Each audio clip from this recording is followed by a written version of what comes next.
श्री हरि के चरणारविंद में कोटिशः बार नमन करते हुए श्रीमद् भागवत यज्ञ वेदिका में आवाहित एवं स्थापित समस्त देव स्वरूपों को नमन करते हुए उपस्थित पूजनीय हमारे समस्त विप्रवृंद, दैवी शक्ति भक्ति स्वरूपा मातृशक्ति, कथा करवाने वाले मुख्य यजमान परिवार एवं कथा सत्संग में पधारे हुए आप सभी प्यारे श्रद्धालु श्रोता वर्ग, आज संपूर्ण जनमानस को पावन करने वाली, कलिकाल के जीव को शुद्ध करने वाली, जाने अथवा अनजाने दोनों प्रकार की अवस्थाओं में हुए दोषों को नष्ट करने वाली, कलिमल हारिणी, पतित पावनी, मंगलदायिनी, परम कल्याणमयी श्रीमद् भागवत कथा का चौथा दिन है। सारा परिवार इस घर के आंगन में पिछले 3 दिनों से जो ज्ञान की त्रिवेणी बह रही है, भगवान श्री हरि से विनती करते हुए इस कथा गंगा का पुण्य कथा करवाने वाले मुख्य यजमान परिवार को प्राप्त हो। जो लोग इस कथा गंगा में डुबकी लगाने के लिए पधार रहे हैं, उन समस्त भक्तों के लिए कथा का पुण्य मिले एवं भगवान से ऐसी विनती, इस कथा गंगा का पुण्य पृथ्वी पर रहने वाले समस्त जीवों के लिए प्राप्त हो। बोली गोविंद भगवान की। कहते हैं सत्संग ही संसार में वो स्थान है जहां जाकर आदमी को सच्ची खुशी की अनुभूति होती है। भीतरी सुख अथवा भीतरी जो विश्राम है, और भगवान के सानिध्य में, भगवान के सत्संग में ही इंसान को कली काल में प्राप्त हो सकता है। कलिकाल में सत्संग ही आदमी के जीवन का मूल आधार है। मनुष्य जीवन की सफलता के लिए ये सत्संग, ये भगवान का पावन चरित्र श्रवण करना ये नितांत आवश्यक है। सच माने मेरे भाई बहन, जिस आदमी के जीवन में सत्संग नहीं है या जो जीवन सत्संग से रहित है, शास्त्र कहते हैं वो जीवन अधूरा है, वो जीवन असफल है, वो जीवन अपूर्ण है। सत्संग एवं भगवान के भजन से ही कलिकाल में मनुष्य का जीवन पूर्ण माना गया है, सफल माना गया है। इसलिए कदम कदम पर हमारे ऋषियों ने, मुनियों ने, गुरुओं ने कली काल के जीव को सत्संग श्रवण करने का उपदेश दिया है। हे कली काल के जीव, ये सत्संग ही तेरे जीवन का मूल आधार है। बोलिए गोविंद भगवान की। उसी समय संवाद के बीच में माता पार्वती अपने स्थान पर खड़ी हुई और शंकर जी से वार्तालाप करते करते हाथ जोड़कर पार्वती ने बड़ी नम्रता से भगवान शंकर से 2 प्रश्न पूछे। हे विश्वनाथ, आप संसार के मालिक हो, ज्ञान के देवता हो, देवादिदेव महादेव हो। मेरे मन में संशय है, हे प्रभु अपने ज्ञान के द्वारा मेरे मन के संशय का निवारण कर दीजिए, मेरी शंका को दूर कर दीजिए। भगवान शंकर ने कहा, कहो गिरिजा, क्या पूछना चाहती हो? निसंकोच होकर मेरे से पूछो। तो कैलाश शिखर पर भगवान शंकर से पार्वती ने पहला प्रश्न पूछा, प्रभु सुख किसको कहते हैं? ये सारा संसार सुख की तलाश में भाग रहा है, दौड़ रहा है। मैं आज आपसे जानना चाहती हूं कि जगत में असली सुख क्या होता है। और महादेव, मेरा दूसरा प्रश्न है कि दुख किसको कहते हैं? मैं सुख और दुख इन दोनों की परिभाषा आपके श्रीमुख से सुनना चाहती हूँ। भगवान शंकर से जब पूछा तो शिव जी मुस्कुराए और मुस्कुराकर भगवान शंकर ने कहा, हे देवी, अगर संसार का सर्वोच्च सुख देखना हो, दुनिया का, जगत का असली सुख देखना हो, तो हे देवी, दुनिया में असली सुख, भीतर का सुख केवल और केवल एक ही है। और कौन है वो सुख? भगवान शंकर अपने श्रीमुख से सुना रहे हैं और पार्वती सुन रही है। शंकर जी कहते हैं, सुनो देवी,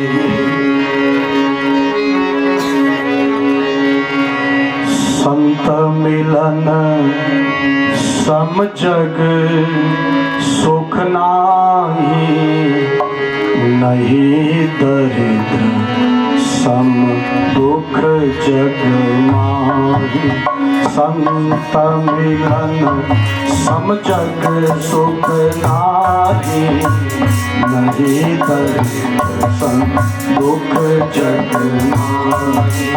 श्री राम जय जय राम, श्री राम जय राम, श्री राम जय राम, श्री राम मंगल भवन अमंगल हारी, मंगल भवन मंगल हारी। प्रभु सुदशरथ अजीर बिहारी, प्रभु सुदशरथ अजीर बिहारी। श्री राम जय राम, श्री राम जय राम, श्री राम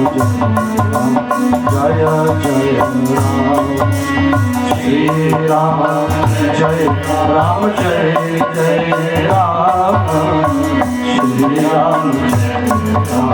जय राम। बोले रामचंद्र भगवान की जय। भगवान शंकर कहते हैं, सुनो भवानी, किसी श्रेष्ठ पुरुष के मुखारविंद से भगवान का पावन चरित्र श्रवण करना, किसी विद्वान के मुख से, साधु के मुख से, संत के मुख से, किसी पहुंचे हुए महान पुरुष के मुख से भगवान का पावन चरित्र श्रवण करना, जिसको सत्संग कहते हैं। हे भवानी, सत्संग श्रवण करना यही मनुष्य जीवन का सर्वोपरि एवं सर्वोत्तम सुख है। भगवान का पावन चरित्र श्रवण करना, जिसको सत्संग कहते हैं। हे भवानी, सत्संग सुनने के बराबर त्रिलोकी में इससे बड़ा और कोई सुख नहीं है। भगवान शिव बोल रहे हैं।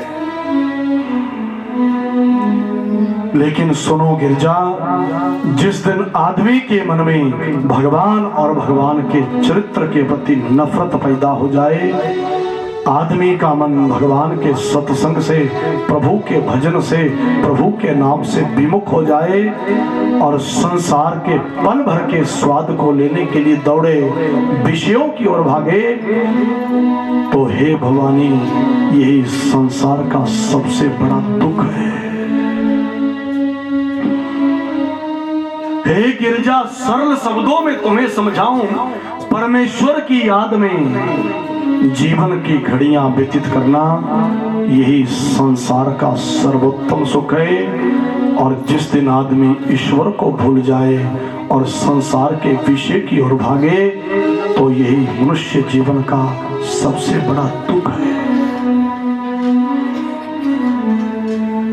भगवान शंकर कहते, हे गिरजा, कर ही सदा सत्संग, मनुष्य को सदैव सत्संग करना चाहिए, सत्संग से जुड़ना चाहिए। मूलतः ये सत्संग ही मनुष्य के जीवन का सबसे बड़ा धन है। शुक्र तीर्थ में गंगा के पावन घाट पर बैठकर इस कथा को श्रवण कर रहे हैं। आचार्य सुखदेव जी कहते हैं, सुनो राजर्षि परीक्षित, मैं तुम्हें आगे कथा सुनाऊं। सुनो राजन, एक समय की बात है, मैं तुम्हें सूर्य वंश का पावन चरित्र सुनाऊं। किसी जमाने पृथ्वी के ऊपर एक नगर बसा हुआ था, जिस नगर का नाम भागवत जी के बीच में अवध नगर बताया है। अवध, जिस अवध नगर का दूसरा नाम अयोध्यापुरी भी है, जो 7 मोक्ष नगरियों के बीच में एक नगरी मानी जाती है, अयोध्या नगरी। अयोध्या, मथुरा, माया, काशी, कांची, अवंतिका, पुरी, द्वारावती, गया, सब देवता मोक्षदायिका। 7 नगरियां ऐसी हैं जो प्राणी को मोक्ष देने वाली हैं। मनुष्य तो मनुष्य इन 7 नगरियों के बीच में जीव जंतु भी अपने प्राण को छोड़े तो वो भी सीधे सदगति को, वैकुंठ भवन को प्राप्त होता है। संतों ने अवध नगरी का अर्थ किया है ऐसी नगरी जहां कभी किसी का वध ना हो और सब लोग आपस में प्रेम से और भाईचारे से रहते हो, परस्पर प्रीति हो एक दूसरे के बीच में। उस पावन पवित्र नगरी का नाम है अवध नगरी। आए परीक्षित, एक समय की बात है, उस अवध नगरी के बीच में एक राजा हुए जिन राजा का नाम भागवत जी के बीच में राजा दिलीप बताया गया है। राजा दिलीप उस अयोध्या नगरी के बीच में किसी जमाने राज करते हैं। उस अयोध्या नगरी के बीचों बीच एक नदी बहती हुई जाती है जिस नदी का नाम भागवत जी के बीच में सरयू नदी बताया है। ऐसे सरयू के पावन घाट पर यह नगर बसा है। दिलीप वहां के शासक हैं और महाराजा दिलीप की एक धर्म पत्नी है जिस धर्म पत्नी का नाम भागवत जी के बीच में सुदक्षिणा बताया गया है। शादी विवाह हुए बहुत समय हो गया लेकिन महारानी सुदक्षिणा से आगे कोई संतति नहीं हुई। अयोध्या के राजा दिलीप मन में विचार करते हैं मेरे पास और सब कुछ है लेकिन मेरे पास संतान नहीं है। काश मुझे संतति हो जाती तो मेरा जीवन खुशियों से भर जाता। दान पुण्य पूजा पाठ तीर्थ व्रत सब किया लेकिन फिर भी महाराजा दिलीप यहां संतान का अभाव रहा। मेरे भाई बहन, शास्त्रों के बीच में वर्णन मिलता है अयोध्या के बीच में जितने भी राजा हुए सब राजाओं के संतान का अभाव रहा और प्रत्येक राजा को कोई ना कोई उपाय करने से ही संतान की प्राप्ति हुई है। महाराजा दिलीप एक दिन इतने दुखी हो गए, महारानी सुदक्षिणा भी रोने लगी और दिलीप सोचने लगे क्या मेरे बाद अयोध्या की गद्दी पर बैठने वाला कोई भी नहीं होगा? क्या मेरे बाद अयोध्या में शासन करने वाला, राज सिंहासन पर बैठने वाला कोई भी नहीं होगा? इतने दुखी हो गए और उसी समय गुरु महाराज का स्मरण किया और सूर्य वंश के महाराजा दिलीप के कुल गुरु है जिनका नाम है पूज्यपाद वशिष्ठ ऋषि। ये सूर्य वंश के कुल गुरु है। कथा सुनकर बहुत ज्ञान करना। जीवन में जब जब संकट आए, जीवन में जब जब समस्या आए तो 2 स्थान पर जाकर आश्रय करना। समस्या में, संकट में, दुख में जो कोई मानव 2 दरवाजे पर जाकर आश्रय करता है, शरण लेता है, उस प्राणी को समस्या से बाहर निकलने की चाबी जरूर मिलती है, सही दिशा जरूर प्राप्त होती है। जब जब जीवन में संकट आए, ये जीवन है मेरे भाई बहन, इसमें सुख दुख चला रहता है, संकट चला रहता है, मुसीबत चली रहती है, समुद्र के जल में तूफान आता रहता है। जब जब जीवन में संकट आवे तो और नहीं, केवल 2 द्वार पर जाना, शरण मांगना।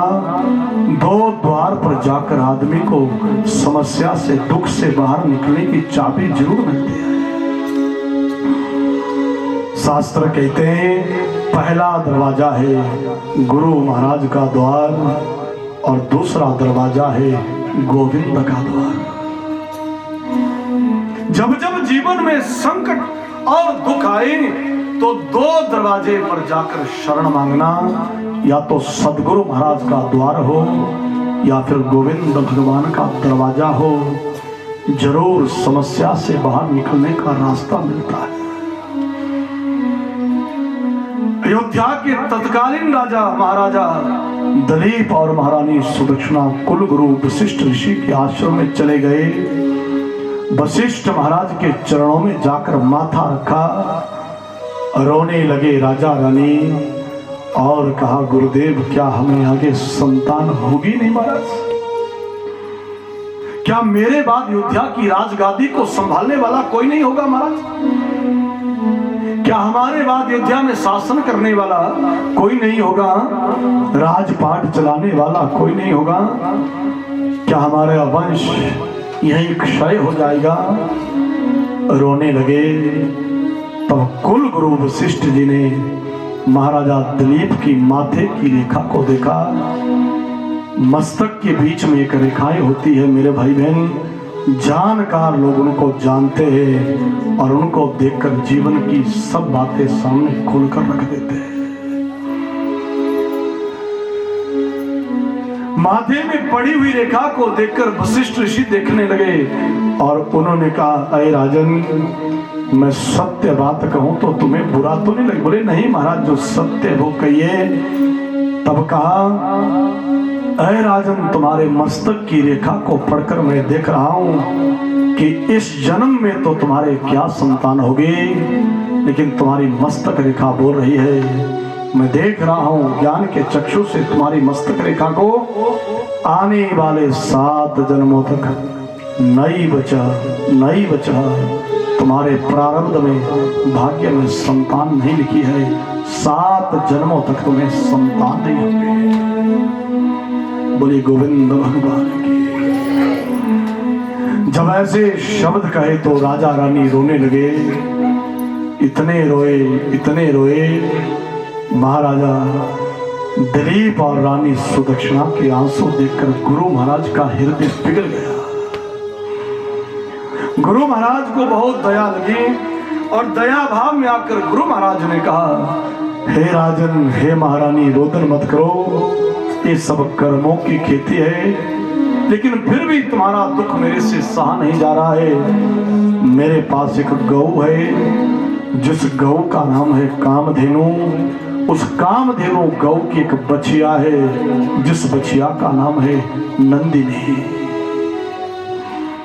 अरे राजन, तुम उस नंदिनी नामक बछिया को ले जाओ और नंदिनी नामक बछिया की सेवा करो। क्या पता गौ की बछिया की सेवा से प्रसन्न होकर गाय माता आशीर्वाद दे दे। और सुनो, गाय के आशीर्वाद से भी कुल की वृद्धि होती है, कुल बढ़ता है गौ की सेवा से। ले जाओ नंदिनी को। राजा रानी दोनों उठे, गुरु महाराज की नंदिनी बछिया को लिया और तब गुरु महाराज की बछिया को लेकर जंगल में हरे हरे घास वाले स्थान के बीच में उस नंदिनी बछिया को घुमाने लगे। नंदिनी बछिया जब जल पीती है तो गाय के जल पीने के बाद राजा रानी जल पीते हैं। नंदिनी बछिया जब घास खाते हैं तो गाय के घास खाने के उपरांत ही राजा रानी जंगली कंद मूल फल खाते हैं। बछिया जब अपना कदम आगे बढ़ाती है तो बछिया का जो चरण धरती पर लग जाता है तो उस चरण की धूली को उठाते हैं राजा रानी और गाय के खुर की धूली को उठाकर अपने माथे में लगाते हैं, हृदय में लगाते हैं, खुर को नमस्कार करते हैं और गाय के पद चिन्हों को नमस्कार करके तब राजा रानी अपना कदम आगे रखते हैं। ऐसी कठोर और ऐसी दिल लगाकर गैया की सेवा कर रहे राजा रानी। एक समय उस गाय को जंगल में चुगा रहे थे। गाय घास चर रही है। राजा रानी, गर्मी का मौसम है, एक पेड़ की छाया के बीच में जंगल में बैठे। कथा कहती है भयंकर भीषण गर्मी पड़ रही थी। राजा रानी पेड़ की छाया में है, थोड़े धरती पर लेट गए, आराम कर रहे थे और उसी समय राजा रानी दोनों की आंख लग गई, नींद आ गई। गाय माता घास खाते खाते बहुत आगे चली गई। इधर राजा रानी को नींद आ गई और गौ जब बहुत आगे गई तो जंगल के बीच में एक झाड़ी है। उस झाड़ी के बीच में वन का राजा सिंह छुपा हुआ है। वन के राजा सिंह ने जब गाय माता को देखा तो जोर से गर्जना करी। सिंह ने दहाड़ मारी और जब गर्जना करी तो राजा रानी सिंह की गर्जना सुनकर उठ गए, जाग गए और सोचने हमारी गऊ कहाँ है, हमारी गऊ कहाँ है। गाय को ढूंढने लगे, सब जगह जंगल में देखा लेकिन गऊ मिली नहीं। तो राजा रानी जो है बिना गऊ से आज चिंता में पड़ गए। गाय की तलाश करते करते जब थोड़ा आगे गए तो क्या देखा कि गऊ झाड़ी के पास खड़ी है और झाड़ी के बिल्कुल पास में वन का राजा सिंह खड़ा हुआ है और उस वन के राजा शेर की जो दृष्टि है वो गाय के ऊपर है। इस सिंह गऊ को शिकार करना चाहता है, गऊ को मारना चाहता है। राजा रानी ने जब शेर को देखा तो कांप गए, नजदीक आए और हाथ जोड़कर विनती करी, हे वन के राजा सिंह, इस गैया को मत खाओ, ये गाय हमारी नहीं है, ये हमारे कुल गुरु गुरु महाराज वशिष्ठ ऋषि की गौ है। अरे वन के राजा, अगर तुमने इस गाय को खा लिया तो हम गुरु महाराज को क्या मुख दिखाएंगे, गुरु महाराज क्या कहेंगे। मेरे भाई बहन, त्रेता युग का समय है, पशु पक्षी भी मनुष्य की बोली बोला करते थे और मनुष्य की बोली को भाषा को समझा करते थे। ये त्रेता युग की बात है। पशु पक्षी भी मनुष्य की बोली बोला करते हैं त्रेता युग में और बोली भाषा को समझा करते हैं। और उसी समय सिंह ने कहा, अरे राजन, मैं गाय को कैसे जाने दूं, 4 दिन से भूखा हूं, 4 दिन से मुझे आहार मिला नहीं है और 4 दिन के बाद जो मुझे रोटी मिली है, आहार मिला है, तो अपनी रोटी को, अपने आहार को कैसे जाने दूं। आज मैं इस गऊ को मारूंगा और इस गैया का मांस खाऊंगा और गाय का मांस खाकर अपनी क्षुधा को, अपनी भूख को शांत करूंगा। मुझे रोटी आहार मिला है तो आहार को कैसे जाने दूं। राजा रानी दोनों रोने लगे, नेत्रों से झरझर आंसू बहने लगे और राजा रानी ने रोते रोते कहा, वन के राजा, ये हमारी गौ नहीं, ये हमारे कुल गुरु वशिष्ठ महात्मा की गौ है। वशिष्ठ ऋषि हमारे गुरु महाराज है। आपने गुरु की गौ को खा लिया तो गुरु को हम चेहरा कैसे दिखाएंगे, गुरु जी के सामने कैसे जाएंगे। बोली गोविंद भगवान। जब ऐसे शब्द कहे तो वन के राजा ने कहा, मुझे भूख लगी है। तो राजा रानी कहते, अरे वन के राजा, कुल गुरु वशिष्ठ महात्मा की गाय को छोड़ दे और हम दोनों को मार ले, हम दोनों के मांस को खा ले और अपनी भूख को शांत कर ले, पर गुरु महाराज की गैया को मत मार। शेर ने कहा, तो ठीक है राजन, अगर तुम कहते हो कि हमारा मांस खा लो तो मुझे तो भूख ही शांत करनी है, तुम दोनों मेरे सामने बैठ जाओ। तो शेर के सामने योद्धा के राजा दिलीप और महाराज सुदक्षिणा दोनों बैठ गए। मैं गाय को रहने देता हूं, तुम्हें मारकर तुम्हारा मांस खा के क्षुधा को शांत कर लेता हूं। दोनों सिंह के सामने बैठे। कथा कहती है उसी समय राजा रानी दोनों ने अपने नेत्र बंद कर लिए। नेत्र बंद करके गुरु महाराज वशिष्ठ ऋषि के चरणों का ध्यान कर रहे हैं। हे गुरु महाराज, आज हम दोनों पति पत्नी अपने प्राण देकर गुरु जी तुम्हारी गाय को बचा रहे हैं। हे गुरु महाराज, तुम्हारी गैया को बचा रहे हैं। गैया को कोई नुकसान नहीं होगा, भले हमारे प्राण चले जाए।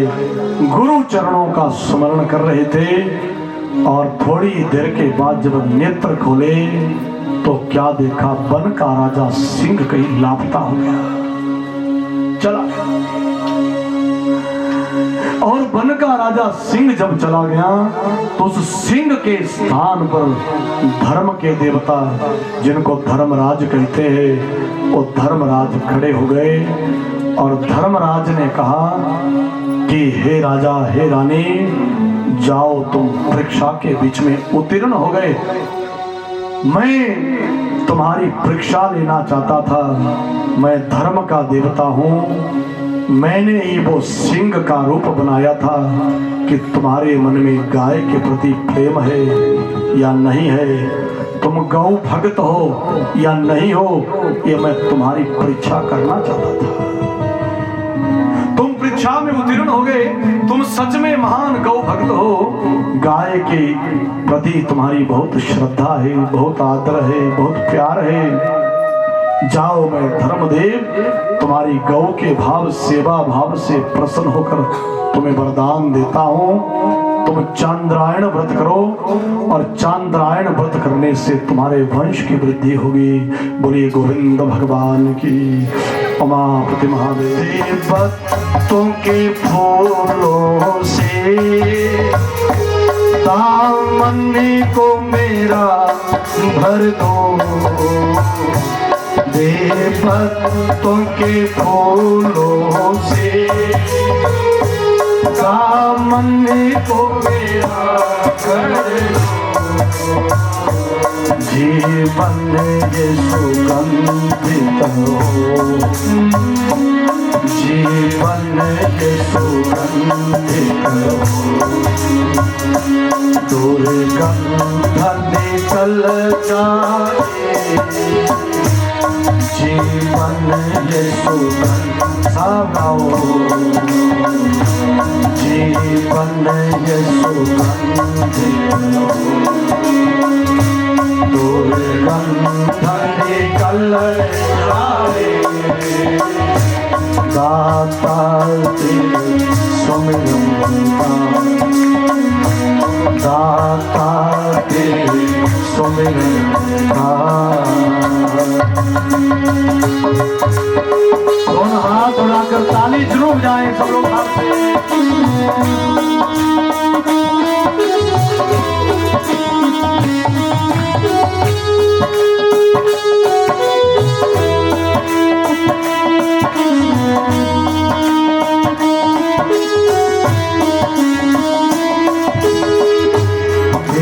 मानव तो मन से हरि नाम का चिंतन कर, ये मानव तो मन से हरि नाम का चिंतन कर, दोषों भरे जीवन का, दोषों भरे जीवन का, ये जहर निकल जाए, दोषों भरे जीवन का, दोषों भरे जीवन का, ये जहर निकल जाए, दाता तेरे सुमिरन का, जो मिल जाए, दाता तेरे सुमिरन का, ओ दाता तेरे सुमिरन का। राजा रानी बड़े प्रसन्न हुए, वापिस अपने महलों में आए। विशेष प्रकार की एक जौ की जाति होती है। हमारे यहाँ जौ की कई प्रकार की जातियां बताई। एक जौ की जाति ऐसी होती है, हाँ, वो जौ के दाने अगर गाय माता को आटे में मिलाकर खिलाए जाए तो गाय माता में जौ के दानों को साबुत गोबर के बीच में दे देते हैं। गोबर से उन जौ के दानों को अलग करके गाय के दूध में पकाया जाए, उसकी खीर बनाई जाए और पति पत्नी पूर्णमासी का व्रत करके इस खीर को खाए तो इस क्रिया को शास्त्रों में चांद्रायण व्रत बताया गया है। इस संतान की प्राप्ति के लिए होता है। राजा रानी दोनों ने चांद्रायण व्रत किया। गाय को जौ खिलाए, जौ के दाने साबुत मिल गया गोबर में, उनको उठाया, गैया के दूध में पकाया, उसका खीर बना, पूर्णमासी का व्रत किया, चांदनी में उस खीर को सारी रात रखा और दूसरे दिन पति पत्नी ने उस खीर को भक्षण किया। इस चांद्रायण व्रत विधि क्या है? चांद्रायण व्रत करने से कुछ दिनों के उपरांत महारानी सुदक्षिणा गर्भ स्थिति के बीच में हुई। राजा की खुशियों का ठिकाना नहीं रहा। 9 मास परिपूर्ण हुए, उचित समय आया तो शुभ घड़ी में महारानी सुदक्षिणा से एक बेटा पैदा हुआ, जिसका नाम शास्त्रों में रघु बताया गया है। रघु बालक पैदा हुआ, बच्चे का लालन पालन किया। समय आने पर रघु जो है नौजवान हुए तो रघु भी अयोध्या के राजा बने और उन्होंने 50 विवाह किए। 50 रानियां है महाराजा रघु की। महलों के बीच में वास करते हैं। तो एक बार महादानी हुए रघु, इनके पास एक फलों का बाग था। एक तपस्वी को, साधु को रघु ने फलों का बगीचा दान कर दिया था, जिस बाग के बीच में अमर फल लगे होते। ब्रह्मा जी ने इनके दान से प्रसन्न होकर रघु को वरदान दिया, जाओ आज के बाद हे रघु, जिस सूर्य वंश में तुम पैदा हुए हो, उस सूर्य वंश का नाम तुम्हारे नाम से, रघुवंश के नाम से जाना जाएगा। बोलिए राजा रघु महाराज की। इसलिए आज भी नियम है, सूर्य वंश को रघुवंश के नाम से भी जाना जाता है। ये ब्रह्मा जी ने आकाशवाणी कर दी। उन रघु के वंश में बहुत पीढ़ियों के बाद आगे चलकर एक पुत्र पैदा हुए, जिन पुत्र का नाम भागवत जी के बीच में महाराजा अज बताया गया है। बहुत पीढ़ियों के उपरांत महाराजा अज जो है अयोध्या के राजा बने। समय आने पर नौजवान अवस्था में शादी ब्याह हुआ तो अज के भी आगे संतान नहीं हुए। जितने भी राजा महाराजा हुए अयोध्या के बीच में, सबके संतान की कमी है और प्रत्येक राजा को उपाय करने से ही पुत्र रत्न की प्राप्ति हुई है। तो महाराजा अज का शासन है, किसी समय अयोध्या में संतान नहीं है, दुखी हो गए। तो एक दिन सरजू के घाट पर कुछ साधु रहते, संतों का डेरा है सरजू के किनारे। उन संतों के डेरे के बीच में चले गए, नमन किया और कहा, क्या मेरे भाग्य में हमारा संतान नहीं है? सब संतों ने कहा, आज हम सब साधु सन्यासी तीर्थराज प्रयाग में जा रहे हैं। 12 साल के बाद तीर्थराज प्रयाग में पूर्ण कुंभ मेले का आयोजन हुआ है। 12 वर्ष के उपरांत पूर्ण कुंभ मेला आया है और हम सब सन्यासी कुंभ मेले में गंगा जी का स्नान करने को जा रहे हैं। 1 महीने के बाद लौटेंगे, तब तुम्हारी समस्या के ऊपर जो है वो विचार किया जाएगा। बोलिए सच्चिदानंद भगवान की।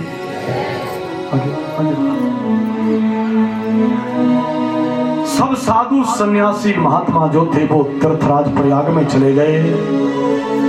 महाराजा अज ने मन में सोचा, जब तक 1 महीने तक लौट नहीं जाते साधु सन्यासी, तब तक मैं भी अपने महलों में नहीं जाऊंगा, साधु के डेरे में जंगल के बीच में यही निवास करूंगा।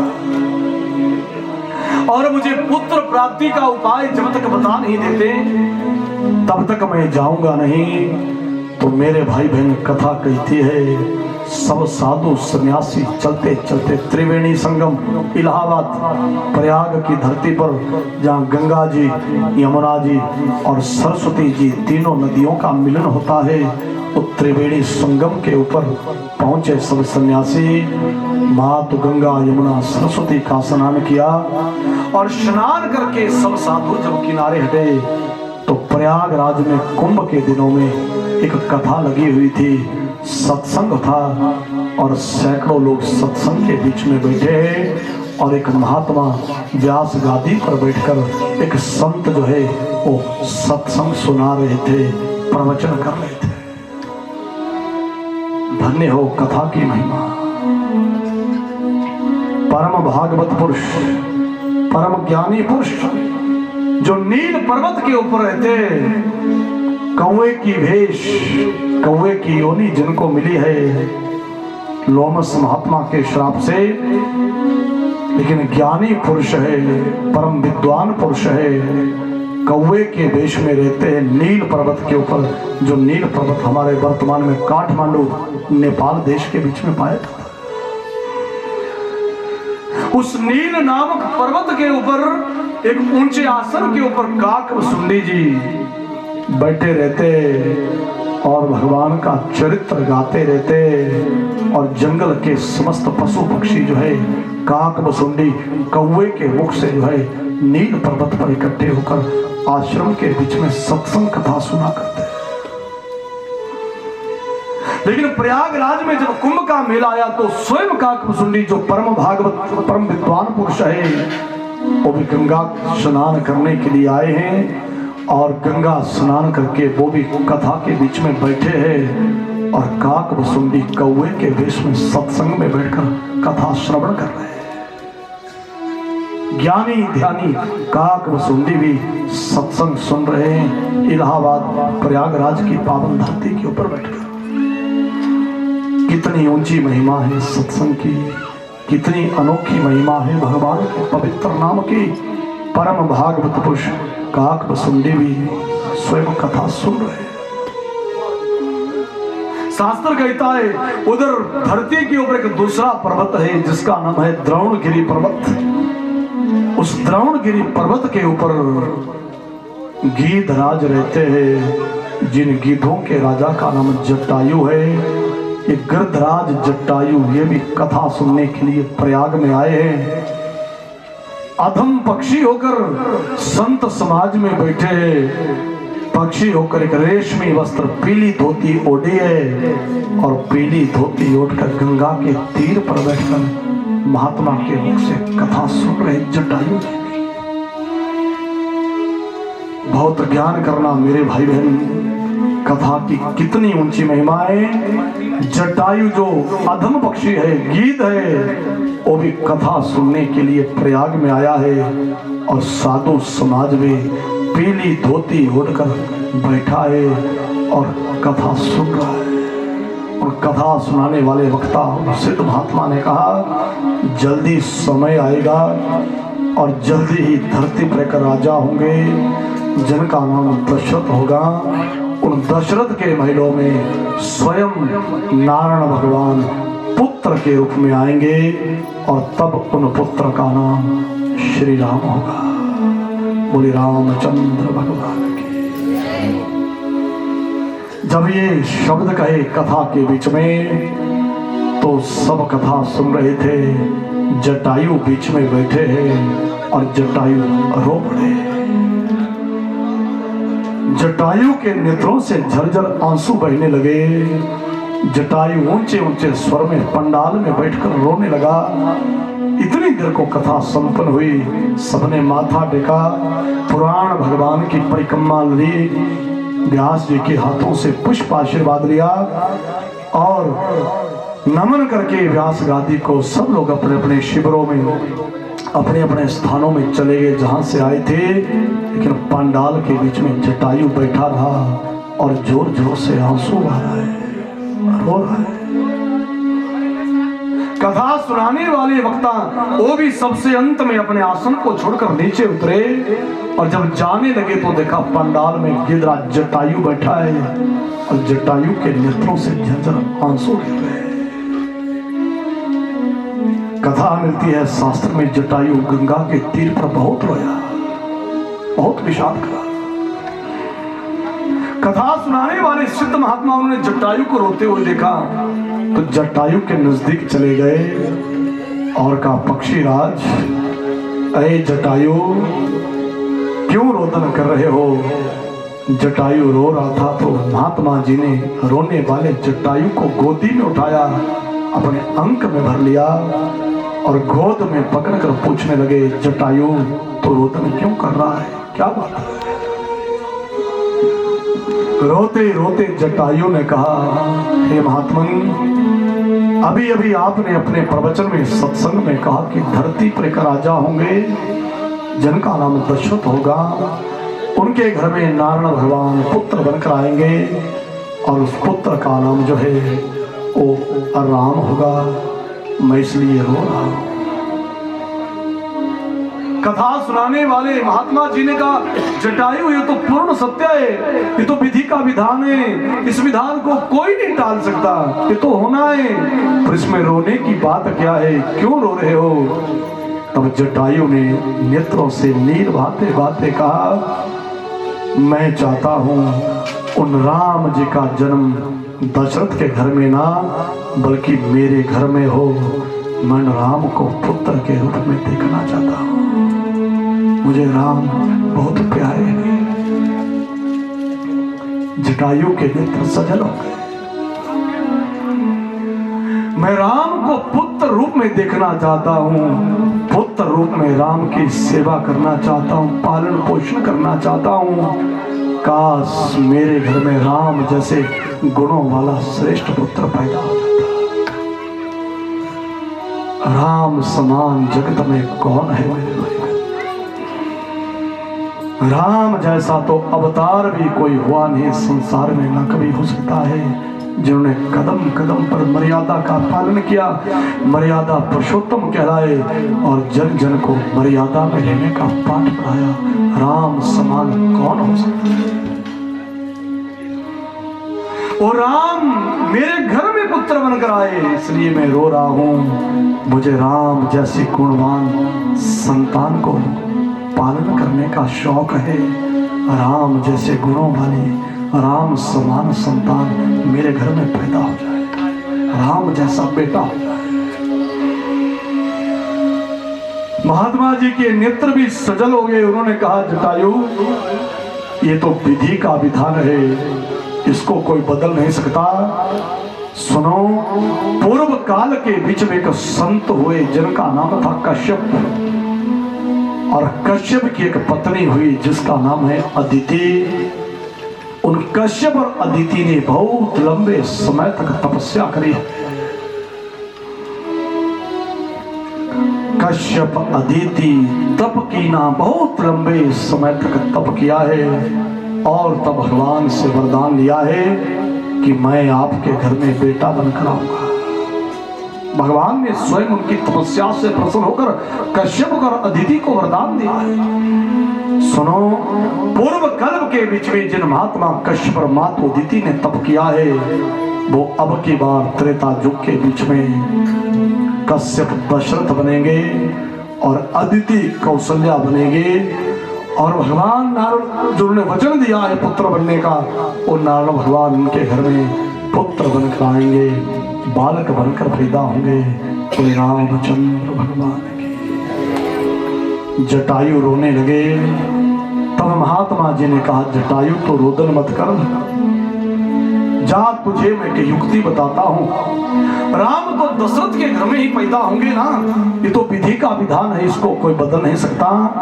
पर जब राम दशरथ के घर में बेटा बनकर पैदा हो जाए, आ जाए, तो तैने राम को मांगने के लिए दशरथ के महलों में जाना। मेरा विश्वास है राजा दशरथ तुझे राम को देने को मना नहीं करेंगे। और जा, जो पुत्र का अंतिम कर्तव्य है, पिता के शरीर छोड़ने के उपरांत माता पिता का पिंड आदि क्रियाकर्म करना, श्राद्ध करना, कर्म धर्म करना। जाओ, मैं प्रयाग की धरती पर खड़े होकर वचन देता हूं कि वो राम अपने असली पिता दशरथ का मरण बसान के बाद पिंड आदि क्रियाकर्म नहीं करेंगे, पर वो राम तेरे शरीर छोड़ने के बाद हे जटायु तेरा पिंड आदि क्रियाकर्म करेंगे। ये मैं महात्मा तुझे वचन देता हूँ। जो पुत्र का धर्म है वो तेरे प्रति निभाएंगे।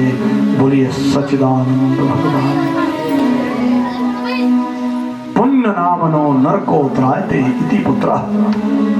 जीते जी जो माता पिता की चरण सेवा करने वाला है, आज्ञा में रहने वाला है, और शरीर छोड़ने के उपरांत उनका पिंड आदि श्राद्ध करने वाला है, उस श्रेष्ठ संतान को पुत्र कहते हैं। जब राम उनके घर में पैदा हो जाए तब तूने जाना। और ये शब्द जब सुने जटायु ने, तो जटायु को कुछ शांति हुई, और उसी समय जटायु ने गंगा जी में स्नान करा, माँ तो गंगा में प्रणाम किया, और जटायु वापिस राम राम शब्द का पाठ करते करते अपने स्थान को चले गए। अभी राम का जन्म हुआ नहीं था और कुटिया में बैठकर माला लेकर जटायु राम शब्द का पाठ कर रहे हैं। राम राम राम, और राम के चरणों की प्रीत मन में बसाकर श्री राम का भजन जटायु कर रहे हैं। 1 महीने के उपरांत सब महात्मा जो है तीर्थ स्नान प्रयाग स्नान करके आश्रम में आए तो देखा अयोध्या के तत्कालीन राजा महाराजा आज जो है वो कुटिया के आंगन में जंगल के बीच में बैठे। संतों ने पूछा, अरे महाराजा आज तुम ही? बोले 1 महीने से तुम्हारे वापिस आने की प्रतीक्षा कर रहा हूं। 1 महीने से तुम्हारे आने की प्रतीक्षा कर रहा हूं, इंतजार कर रहा हूं कि कब आप लौटेंगे महात्मा जी और मुझे पुत्र की प्राप्ति का उपाय बताएंगे। कैसे मुझे पुत्र की प्राप्ति हो? सब संत बड़े प्रसन्न हुए और तब सब संतों ने कहा, राजन अगर बुरा नहीं माने तो हम तुम्हें एक उपाय बताएं। बोले हाँ महाराज। बोले ऐसा करो, काम की तलाश करो, भले तुम राजा है लेकिन साधारण इंसान बनकर कहीं काम ढूंढो, तलाश करो और स्वयं काम करके मेहनत करके मजदूरी करके जो तुम्हें धन मिले खून पसीना बहाओ और मेहनत से धन कमाओ। धन से परिश्रम से कमाए हुए उस धन से तुम पुत्र कामेष्टि यज्ञ करना, तब तुम्हारे घर में जरूर पुत्र होगा। अवश्य बात करो। महाराजा आज संतों के कहने से काम की तलाश के बीच में अयोध्या नगरी के बीच में दर दर घूमने लगे। कोई मुझे काम पर रख लो, मुझे काम दे दो, मैं काम करना चाहता हूँ और काम से परिश्रम से धन कमाना चाहता हूँ और उस धन से यज्ञ करना चाहता हूँ। संतों ने कहा, राजन अगर दूसरे के पैसे से तुम यज्ञ करोगे तुम्हें फल नहीं मिलेगा। दूसरे के धन से यज्ञ करने से सच्चा फल नहीं मिलता है। मन की भीतरी इच्छा तभी पूर्ण होगी जब स्वयं काम करेंगे और काम से मेहनत से धन कमाएंगे। स्वयं अपनी मेहनत से कमाए हुए धन से यज्ञ करेंगे तो उस यज्ञ का फल इंसान को जरूर मिलता है। बोले रामचंद्र भगवान की। महाराजा आज घर घर में जाने लगे, मुझे काम पर रख लो, मुझे काम पर रख लो, मुझे काम दे दो। लेकिन सब डरने लगे, अयोध्या के सम्राट को घर में काम पर कौन रखे? ये तो विपरीत बात, सम्राट और लोगों के घर में काम। महाराज शास्त्र की कथा कहती है जब और कोई नहीं मिला तो अवध नगरी के बीच में जो है एक ऐसा आदमी है जो मेरे भाई बहन लोहा कूटने का काम करता है, जिसको लोहार कहते हैं। लोहा कूटने वाले उस लोहार के घर के बीच में अयोध्या के तत्कालीन राजा गए और राजा ने कहा मुझे काम पर रख लो। तो लोहार ने हाँ कर दी और राजा लोहार के घर में लोहा पीटने लगे, लोहा कूटने लगे। अन्य लोगों की भांति एक अयोध्या के राजा हाँ लोहार के घर में लोहा कूट रहे हैं और कथा कहती है बहुत लंबे समय तक अयोध्या के राजा ने लोहार के घर में लोहा कूटा, लोहा पीटा। लंबे समय तक ये काम किया और लंबे समय तक काम धंधा करके जो लंबे समय की मेहनत मजदूरी बनी, पैसा बना, लोहार ने अयोध्या के राजा को मेहनत का पैसा दिया। तब महाराजा अज ने एक वस्त्र निकाला, एक चादर निकाली और चादर के बीच में लंबे समय का वो पैसा जो है वो चादर के बीच में गांठ लगा दी। चादर में वो वस्त्र के बीच में पैसा बांध दिया और जिस वस्त्र में चादर में गांठ में पैसा बांधा उस चादर को अपने कंधे पर उठाया और कंधे पर उठाकर चलते चलते उन्हीं सन्यासी, उन्हीं महात्माओं के आश्रम के आंगन में पहुंचे जिन्होंने कहा था कि मेहनत करके धन कमाओ। तो इतने लंबे समय की मेहनत की कमाई उस चादर में गांठ लगाई है, चादर में पैसा बांधा है, उस पैसे को संतों के सामने चादर को धरती पर फोड़ दिया। जब उस चादर को पृथ्वी के ऊपर फोड़ा तो ऐसी कथा कहती है उसी समय धरती फट गई और वो चादर और चादर में जो धन बांधा था वो धरती के गर्भ में जाकर वो धन समाविष्ट हो गया। धरती के अंदर वो चादर भी, वो पैसे भी जमा चले गए। जब वो चादर धरती के अंदर समाविष्ट हो गई, आज रोने लगे मेरे इतने दिनों की मेहनत की कमाई धरती के गर्भ में समाविष्ट हो गई। रोने लगे, आंसू बहाने लगे, शायद मेरे प्रारब्ध में संतान लिखी नहीं है। तत्कालीन संतों ने, सन्यासियों ने कहा राजन रोदन मत करो, तुम धरती को खोदो, शायद चादर मिल जावे, थोड़ा नीचे मिट्टी का खोदन करो। तब हाथ में लोहे का कुदाल लिया, राजा धरती को खोदने लगे और मिट्टी को किनारे हटाने लगे। धरती को खोदते खोदते जब अंदर गए तो सबसे पहले महाराजा अज को एक सोने का रथ मिला। उस रथ को खींचकर धरती से बाहर लाए। संतों ने कहा और नीचे जाओ, शायद चादर पैसा मिल जाए।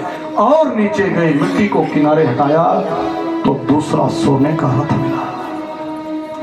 और नीचे गए, तीसरा रथ मिला, चौथा, पांचवा, छठा, सातवां, आठवां, 9 और 9 सोने के रथ जो है महाराजा अज को मिले। उन 9 के सोने के रथ को धरती से बाहर खींच कर रखा। संतों ने कहा और नीचे जाओ, शायद धन और गठड़ी मिल जावे। तो और धरती को खोदते खोदते धरती की गहराई में गए, मिट्टी को किनारे हटाया तो ऐसी कथा मिलती है मेरे भाई बहन, 10वीं जगह एक सोने का रथ मिला और 10वीं जगह सोने के रथ के ऊपर एक जीवित बालक बैठा है, सांस ले रहा है और वो छोटा सा बच्चा रथ के बीच में बैठा हुआ है। बोलिए सच्चिदानंद भगवान। कथा कहती है महाराजा अज ने वो सोने का रथ और 10वें रथ पर जो छोटा सा बच्चा जीवित बैठा है, सांस ले रहा है, उस बच्चे को भी और रथ को भी बाहर निकाला। उसी समय देवताओं ने आकाशवाणी करी, है अयोध्या के राजा, आज धरती को खोदते खोदते 10वें रथ पर तुम्हें जीवित बच्चा मिला है। जाओ, इस बच्चे का नाम दशरथ होगा, यही तुम्हारा पुत्र होगा। बोलिए दशरथ जी महाराज की। अयोध्या में बालक का लालन पालन करने लगे और समय आने पर दशरथ नौजवान हुए तो कौशल देश के राजा कौशल नरेश की बेटी के संग विवाह किया जिसका नाम कौशल्या है। तो दशरथ और कौशल्या दोनों रहने लगे महलों में। तो सबसे पहले राजा दशरथ के घर में एक बेटी पैदा हुई। राजा दशरथ की प्रथम संतान लड़का नहीं है, राजा दशरथ की प्रथम संतान जो बेटी है, जिस बेटी का नाम भागवत जी के बीच में शांता बताया गया है। शांता, जब वो बेटी शांता नौजवान हुई तो श्रृंगी ऋषि को ब्याही गई। इस प्रकार से श्रृंगी ऋषि जो है ये राजा दशरथ के दामाद हुए। बोले रामचंद्र भगवान। राम जी के पावन चरित्र को भी सुन लिया। अब मन में बस एक ही कामना है, तुम्हारे मुखारविंद से मैं कृष्ण कथा सुनना चाहता हूँ। विपुलष्टमिदं मदंगम संतान बीजम कुरु पांडवानां जुगोपकुक्षिंगत आर्तचक्रो मातुष्यमेय शरणं गताया मातुष्यमेय शरणं गताया। बोले कृष्णचंद्र भगवान की। राजा परीक्षित ने गंगा के घाट पर बैठकर प्रश्न पूछा, गुरुदेव जब मैं अपनी माता उत्तरा के पेट में था, अश्वत्थामा ने मुझे और मेरी माता को मारने के लिए ब्रह्मास्त्र छोड़ा था। उसमें मेरी माता द्वारिकाधीश कृष्ण की शरण में गई थी और द्वारिका को जाने वाले भगवान कृष्ण ने मेरी मां को बचाने के लिए माया का पर्दा बनाया था। अश्वत्थामा के द्वारा छोड़ा हुआ ब्रह्मास्त्र आया मेरी मां को मारने के लिए, पर मां के आगे माया का पर्दा है, उस पर्दे से ब्रह्मास्त्र टकराया, ज्वाला शांत हुई, अस्त्र टूट गया और तब भगवान द्वारिकानाथ ने मुझे और मेरी मां को नया जीवन दिया था। जिन द्वारिकानाथ भगवान कृष्ण ने मुझे और मेरी मां दोनों को अश्वत्थामा के ब्रह्मास्त्र से बचाया था, मैं उन भगवान कृष्ण के जन्म की कथा को सुनना चाहता हूँ। मुझे कृष्ण कथा सुना दीजिए। जब सुखदेव जी से कृष्ण कथा का प्रश्न पूछा, सुखदेव जी ध्यानस्थ हो गए, लेकिन कथा गाने से पहले सुखदेव जी राधे श्याम की वंदना कर रहे हैं, राधा कृष्ण भगवान को प्रणाम कर रहे हैं। आइए 2 मिनट हम भी राधे श्याम को प्रणाम करें और फिर कथा अयोध्या से सीधे मथुरा की ओर, वृंदावन की ओर आगे दिशा ले रही है।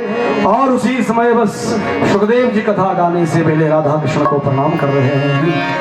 राधा राधा कृष्ण राधा राधा राधा कृष्ण राधा राधा कृष्ण राधा राधा राधा कृष्ण राधा राधा कृष्ण राधा राधा राधा कृष्ण राधा। स्वर मिलाते हुए राधा राधा कृष्ण राधा राधा राधा कृष्ण राधा राधा कृष्ण सभी भाव से राधा कृष्ण राधा कृष्ण राधा कृष्ण राधा कृष्ण राधा राधा कृष्ण राधा राधा राधा कृष्ण। दोनों हाथ उठाकर भाव से पीछे तक दोनों हाथ,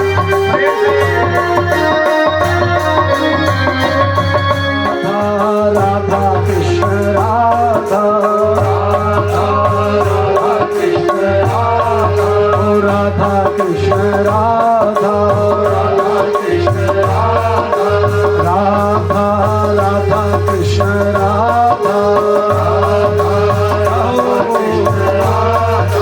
राधा कृष्ण राधा राधा कृष्ण राधा राधा कृष्ण राधा